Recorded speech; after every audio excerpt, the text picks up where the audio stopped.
Alright, well, welcome to the free thinking moment here.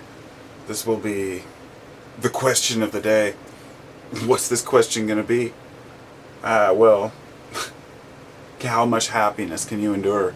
How happy can a person be?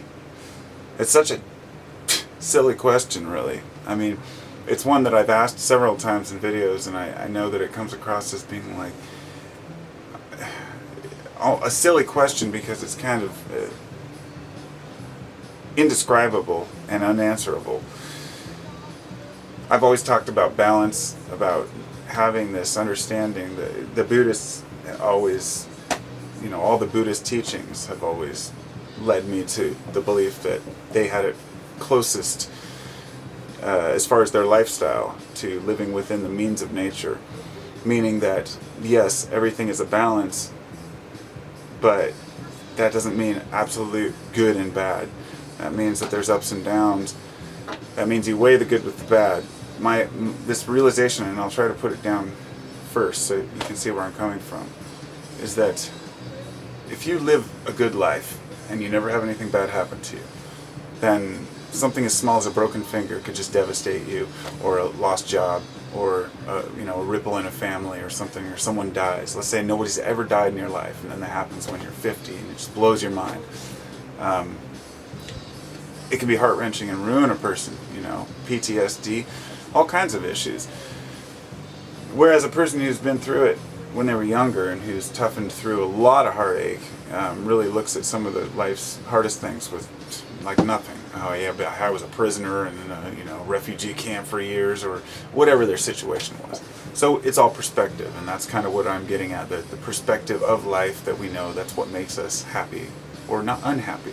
Because, well, extraneous circumstances such as whether you're imprisoned or whether your government oppresses you or whether your family oppresses you or supports you, and whether you have money or don't have money, or you're male or female, black or white, all these things affect you, sure. But some of the most oppressed people appear to be the happiest people, and some of the richest, well-off, well-to-do people just seem to be miserable. And this is reflected in the way that they talk, the way they behave, and the fact that you can't take it with you. Money means nothing, we know this. And anybody who has earned a lot of money yet is still trying to buy that happiness has not figured out the true meaning of life. Because it doesn't matter whether you're materialist or you're religious, we know you can't take the money with you. If the Egyptians only could have figured this out. It was more than just taking the stuff with them, it was symbolic, it meant they were putting these things in the tomb. I don't know. Religion and all these ideas and ideologies and theories have brought about so many different ways of trying to understand the good and the bad and why we live and die. And why we live isn't a question that's unanswerable. Why we die is obvious. And the life cycle of a human is just about right. They say that if we had any bigger of a brain, we wouldn't be able to be as intelligent, because if our brain even swelled by that much more, the neural connections would be slightly farther apart. It would take longer to think. That's why a larger brain doesn't mean smarter. Because it's not about the size, it's about how well these areas are connected. And so we have just enough capacity to store what we need to use and the neural ability to use it. And our bodies are just the right size. Any bigger and we'd have to use more blood to flow through our body.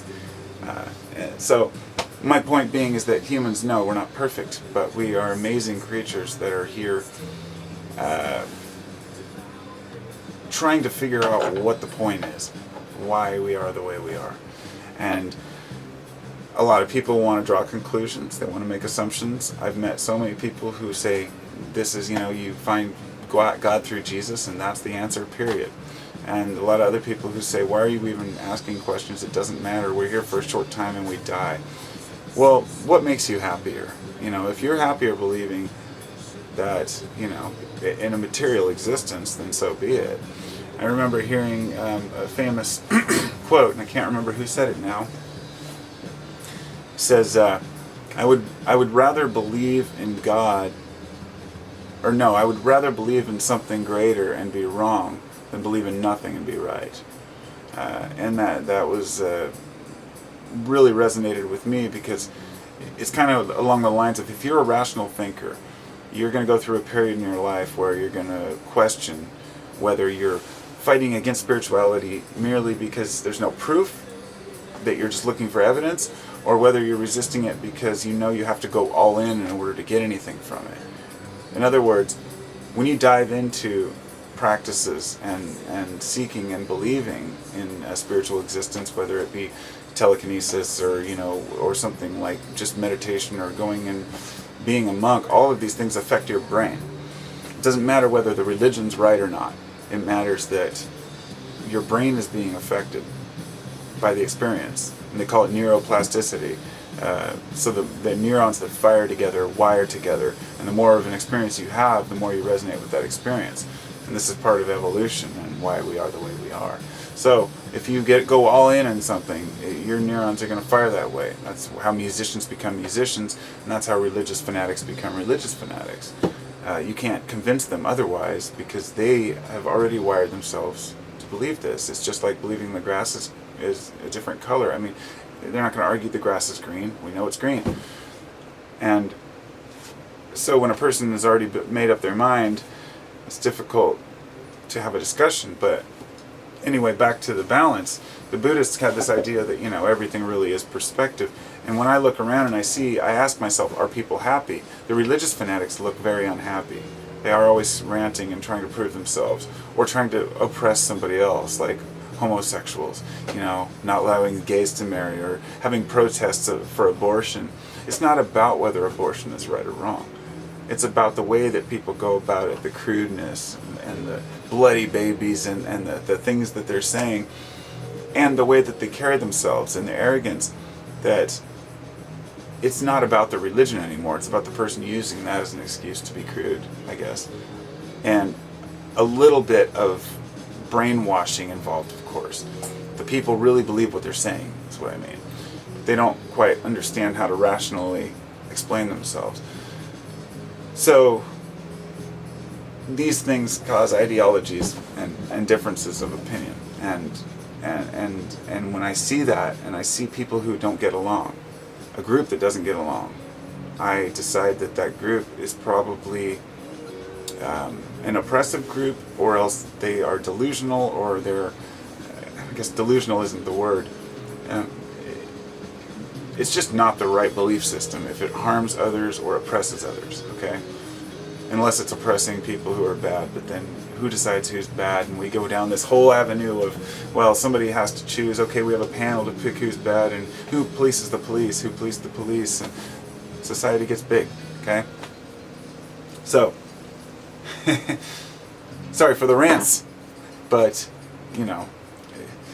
the whole thing that I'm trying to get at here is about understanding that if you have a lot, you're going to be used to having a lot. If you have a little, you're going to be used to having a little.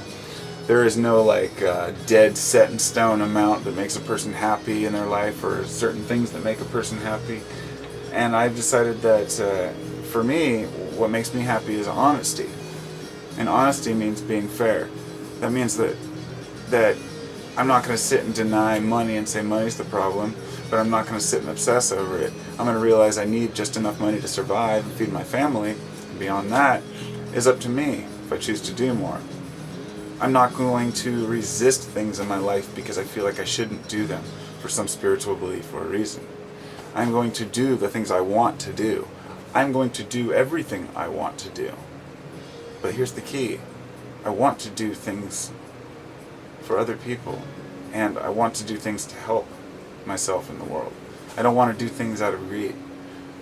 So some people need commandments and rules to live by that help them know what they should and shouldn't do. For me, I don't covet my neighbor's goods or my neighbor's wife. I don't steal, and I don't maim, and I don't kill. Those are things to me that are just obvious, inherent things that humans should know.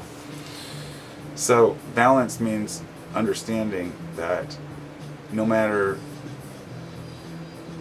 how happy you are, you're going to have to go down. You're going to have to get down off that ladder eventually. And I guess this 10-minute video has been to pose the one question that I guess I'm really asking. Is there anybody out there who really thinks their person could live in that utopia forever? Am I mistaken? Am I missing something? Because there's a default mode of happiness that we all have. And you think happiness is a certain thing. I think happiness is a different thing. And we both know there are varying degrees of happiness and whatnot. But, whoops. But what do we do about happiness itself? Like, to know if we're at the right level? Like, some people take a pill.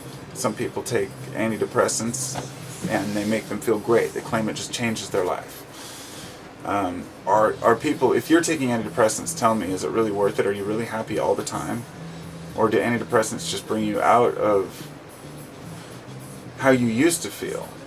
Because for me, I've taken SSRIs like Canna, and it seems to help me in short-term anxiety when I need it. But then I don't generally need it all the time, and it doesn't make me constantly elated just for a short period. In other words, you always crash, and the crash is another thing that just comes with every high. So, is there a high without a crash? And is it chemically induced? And is there possibly a pill we can take that could rewire our brains to make us happy all the time? Because we know that stress and anxiety, these things are byproducts of, a history of evolution, but they're also things that we need in our day-to-day life. Sometimes we take these antidepressants or anxiolytics that make us numb to everything. In other words, where's the substance that makes us numb to useless anxiety but keeps us totally emotionally functional? People who take opiates know that they knock out your emotional state. They just kind of make you just neutral. But how do you get the good emotions and leave the bad behind? You can't, because they're all intertwined. There's no good and bad. The good and bad, you laugh and you cry, and it's all balance. So my whole point, if I could sum it up in a sentence, is to say that don't yearn for permanent happiness, for it probably does not exist. And if it does, let me know, please. I'll try it.